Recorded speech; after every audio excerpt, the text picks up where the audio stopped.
नमस्कार। आज हम चलते हैं गुजरात के इतिहास के पन्नों में और सुनते हैं एक ऐसी कहानी जो उदारता और सच्ची देशभक्ति की एक कभी न मिटने वाली मिसाल है।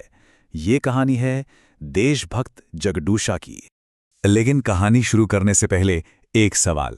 जरा सोचिए, जब एक पूरा राज्य भूख से दम तोड़ रहा हो, हर तरफ निराशा हो, तो उम्मीद की किरण आखिर कहां से आएगी? इसका जवाब हमें इसी कहानी में मिलने वाला है। तो चलिए कहानी की शुरुआत करते हैं उस दौर से जब पाटन का पूरा राज्य घोर निराशा में डूबा हुआ था।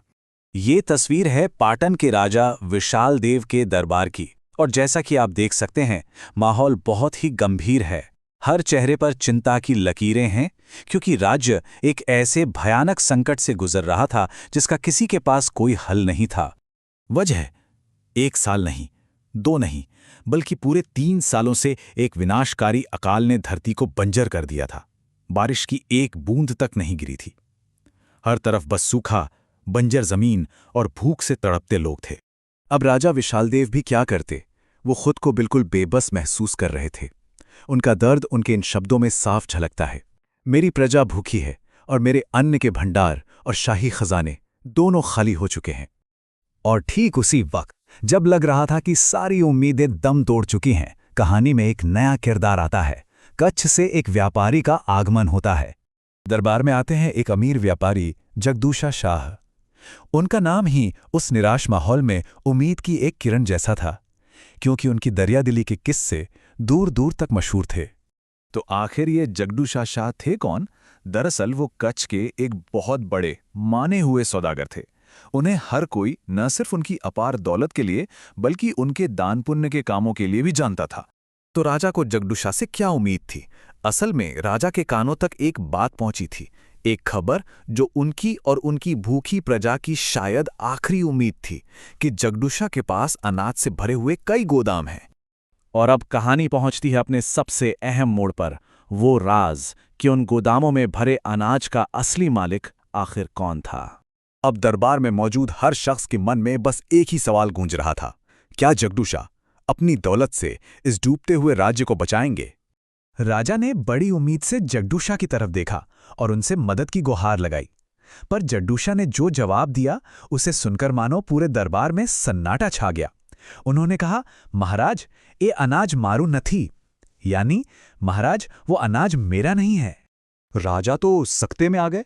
मतलब, अगर ये सारे गोदाम जगडूशा के हैं पर उनमें रखा अनाज उनका नहीं, तो फिर ये किसका है? ये सवाल एक बड़ी पहेली बन गया। इस उलझन को सुलझाने का रास्ता भी खुद जगडूशा ने ही बताया। उन्होंने कहा कि हर गोदाम के अंदर तांबे की एक पट्टी रखी है और उसी पर इस अनाज के असली मालिक का नाम लिखा है। और अब वक्त था उस सच के सामने आने का, उस ऐलान का जो एक सच्चे देशभक्त ने बहुत पहले ही लिख दिया था। राजा का हुक्म हुआ और फौरन एक गोदाम से वो तांबे की पट्टी लाई गई। भरे दरबार में एक विद्वान ने उसे पढ़ना शुरू किया और सबकी सांसें रुकी हुई थीं, नजरें बस उसी पट्टी पर थीं। और उस पट्टी पर जो लिखा था, उसने इतिहास रच दिया। उस पर लिखा था, ये गोदाम जगडूशा का है, लेकिन इसके अंदर का अनाज इस देश के भूखे गरीबों का है। ये सुनते ही दरबार में जो हैरानी थी, वो अब श्रद्धा और सम्मान में बदल चुकी थी।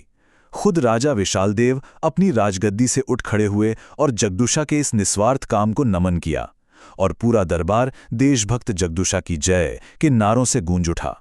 तो जगडूशा की ये जो असाधारण कहानी है, ये आखिर हमें सिखाती क्या है? ये कहानी एक सच्चे देशभक्त के गुणों को सामने रखती है। सबसे पहली बात, निस्वार्थता, यानी अपनी दौलत से कहीं ऊपर हैं लोगों की जरूरतें।